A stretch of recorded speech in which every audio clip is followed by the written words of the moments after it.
Bonjour à toutes et à tous, j'espère que vous allez bien, très bien. C'est Nasfoot pour une nouvelle vidéo de la Coupe du Monde 2018. Il y avait le match qui vient de se finir juste à l'instant entre la Russie et l'Égypte qui s'est soldé par une victoire de la Russie 3-1. Mais le score ne reflète pas la physionomie du match. Je vais vous expliquer mon analyse tout de suite.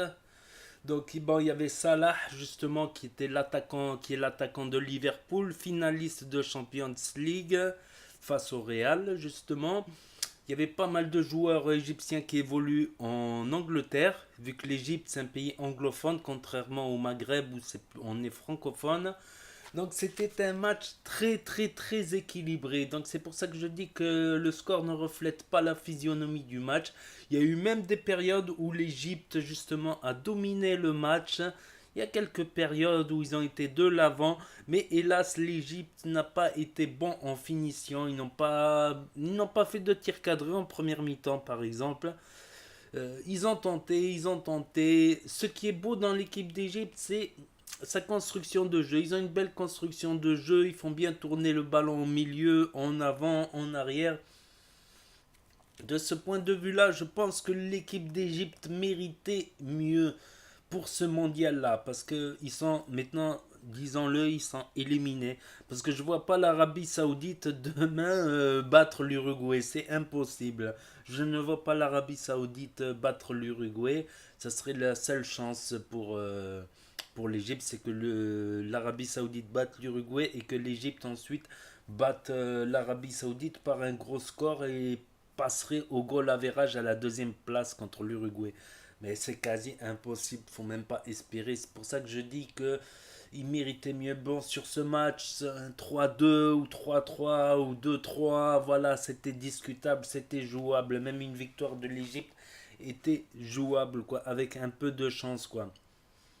Ils nous ont montré des belles choses dans le jeu. C'est une équipe très technique, c'est pour ça que je dis qu'ils ne méritaient pas.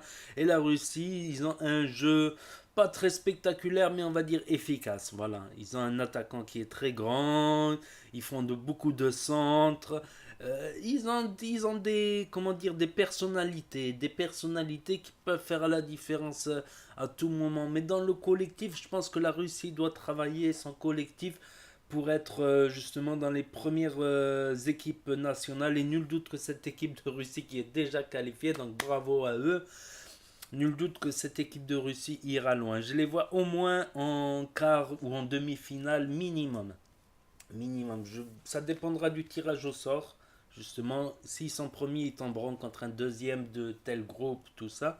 Donc c'était un excellent match, en tout cas footballistiquement parlant, c'était un excellent match à voir parce que les deux équipes jouaient, les deux équipes avaient envie, les deux équipes avaient de la hargne. Je dis bravo pour ça au niveau footballistique, quoi. On peut avoir quelques regrets pour l'équipe d'Égypte, et je pense que la Russie peut aller très loin si ils s'améliorent un peu dans le collectif, dans les automatismes, les passes, parce qu'ils ont quelques bonnes individualités. Ils ont un bon joueur de tête, ils ont un bon attaquant. Voilà, voilà. Donc voilà, je vous parlerai au fur et à mesure de cette Coupe du Monde, mes petites analyses, mes petites impressions à chaud après les matchs, tout ça. Donc n'hésitez pas à vous abonner si vous voulez suivre mes prochaines vidéos. N'oubliez pas de mettre des pouces bleus si vous voulez que votre équipe se qualifie. Vous mettez un pouce bleu et c'est garanti, c'est prouvé. N'hésitez pas à commenter, à partager la vidéo et cliquer sur la petite cloche. Et je vous dis à très bientôt les amis les potos pour de nouvelles vidéos de football. C'était Nas Foot.